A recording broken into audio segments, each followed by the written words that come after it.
Ito yung aking ginagawang kubo dito sa mga Tiligaya, Villapando. Ayan. Katulong ko si Rico. Rico Mendoza. Yan ang pinakaibabaw niya.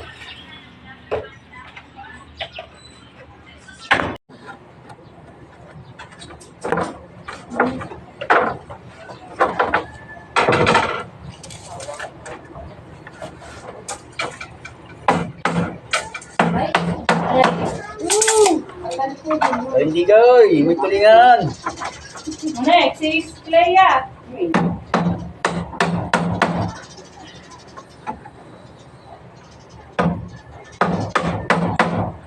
Papabawa ka kung buko nila. Dahil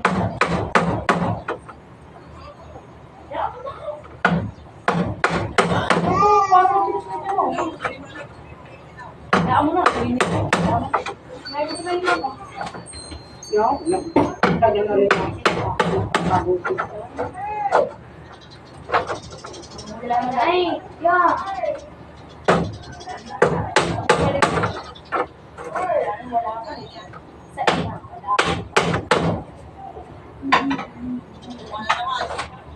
Mainit?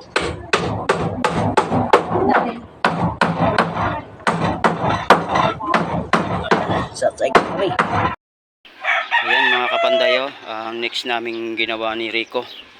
Ayan, nilagyan muna namin ng siding to. Ayun, tabihang yan.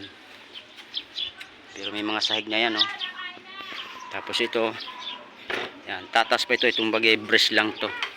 Mataas pa ang tayo ng kilo niyan. Ito ang yari ng kubo na nauuso ngayon. Pakita ko na lang sa inyo sa susunod na pag nabuo na po namin. Ayan mga kapanday, oh. Ito na yari ng itaas, oh. Ayan, si Rico Mendoza ang aking labor. Ito yung babayan, pinakahagdan dito, pero hindi yan hagdan. Nakakagwa pa kami.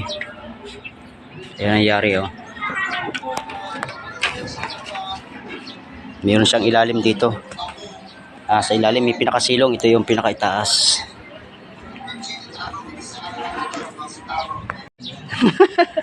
Ayan siya, nagplano daw.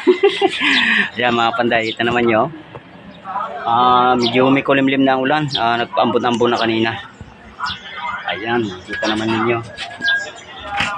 Ayan, tapos may pinaka-kumpa dito sa kabilang ito. May pandidindyangan. Tapos ito yung pinaka-perasong terrace niya, 1 meter. Tama ito pag sa summer. Malamig dito. Hanggang dito muna. Tabangan na lang nyo lang sunod kong upload.